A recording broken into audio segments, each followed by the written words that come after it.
உங்கள் உடலை எப்படி நேசிப்பது என்று உங்களுக்கு தெரியுமா? உங்கள் உடலின் செய்திகளை நீங்கள் அன்புடன் கேட்கும்போது அதற்கு தேவையான உணவை கொடுத்து உடற்பயிற்சி செய்து அதை நேசிப்பீர்கள். நம் உடலில் ஏற்படும் ஒவ்வொரு நோய்க்கும் நாமே பங்களிக்கிறோம்.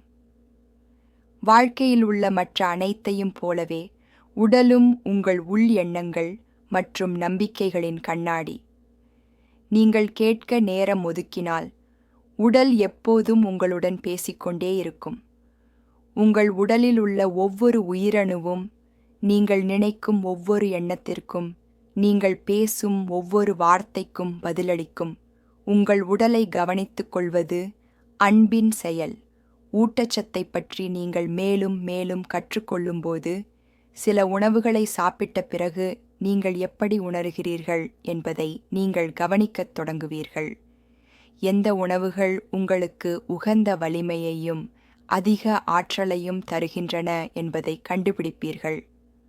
பின்னர் அந்த உணவுகளை நீங்கள் தொடர்ந்து சாப்பிடுவீர்கள். நாம் நம்மை கவனித்துக் கொள்ளலாம் மற்றும் நீண்ட காலம் ஆரோக்கியமாக இருக்க முடியும் என்று நான் நினைக்கிறேன். நாம் வாழும் இந்த அற்புதமான கோயில்களை நாம் போற்ற வேண்டும். கவனித்துக் கொள்வது அன்பின் செயல். ஊட்டச்சத்தை பற்றி நீங்கள் மேலும் மேலும் கற்றுக்கொள்ளும்போது, சில உணவுகளை சாப்பிட்ட பிறகு நீங்கள் எப்படி உணர்கிறீர்கள் என்பதை நீங்கள் கவனிக்கத் தொடங்குவீர்கள்.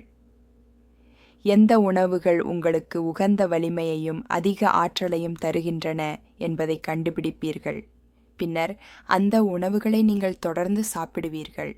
உங்கள் உடலுக்கு நல்லது செய்வதற்கான சிறந்த வழி அதை நேசிக்க நினைவில் கொள்வதே என்று நான் நம்புகிறேன். கண்ணாடியில் உங்கள் கண்களை அடிக்கடி பாருங்கள்.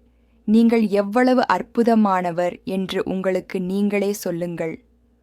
உங்கள் சொந்த பிரதிபலிப்பை பார்க்கும் ஒவ்வொரு முறையும் உங்களுக்கு ஒரு நேர்மறையான செய்தியை கொடுங்கள். உங்களை நீங்களே நேசி. நீங்கள் மெலிந்து போகும் வரை, அல்லது உங்கள் தசைகளை உருவாக்கும் வரை, அல்லது உங்கள் கொழுப்பை குறைக்கும் வரை, அல்லது உங்கள் கொழுப்பு விகிதத்தை குறைக்கும் வரை காத்திருக்க வேண்டாம். இப்போதே செய்யுங்கள். ஏனென்றால் நீங்கள் எப்போதும் அற்புதமாக உணரத் தகுதியானவர். நீண்ட கால உடல்நலப் பிரச்சினைகளுக்குப் பிறகு நாம் இறக்க விரும்பவில்லை. உங்கள் ஆன்மா அமைதியாக நம் உடலை விட்டு வெளியேற வேண்டும். அதற்காக நீங்கள் உங்கள் உடலை ஒரு கோவிலைப் போல சுத்தமாகவும் அமைதியாகவும் வைத்திருக்க வேண்டும். சரியான உணவையும் சிந்தனையையும் ஊட்ட வேண்டும். உங்கள் உடலைப் பற்றி நேர்மறையாக சிந்திக்க உறுதிமொழிகளைச் சொல்லுங்கள். நான் என் உடலை நேசிக்கிறேன். என் உடல் ஆரோக்கியமாக இருக்க விரும்புகிறது. என் இதயம் அன்பின் மையம். என் இரத்தத்தில் உயிரும் வீரியமும் உள்ளது. என் உடலில் உள்ள ஒவ்வொரு செல்லும் நேசிக்கப்படுகிறது. என் அனைத்து உறுப்புகளும் சரியாக வேலை செய்கின்றன. நான் எளிதாகவும் வசதியாகவும் நகர்கிறேன். என் கால்கள் வாழ்க்கை முழுவதும் நடனமாடுகின்றன. நான் என் உணவை அன்பால் ஆசீர்வதிக்கிறேன். தண்ணீர் எனக்கு மிகவும் பிடித்த பானம். என்னை எப்படி கவனித்துக் கொள்வது என்று எனக்கு தெரியும். நான் எப்போதும் இருந்ததை விட ஆரோக்கியமாக இருக்கிறேன். உங்கள் உடலை பாராட்டி மகிமைப்படுத்துங்கள். உங்கள் வாழ்க்கையை மாற்றும் செயல்பாட்டில் நான் பணியாற்ற விரும்புகிறேன்.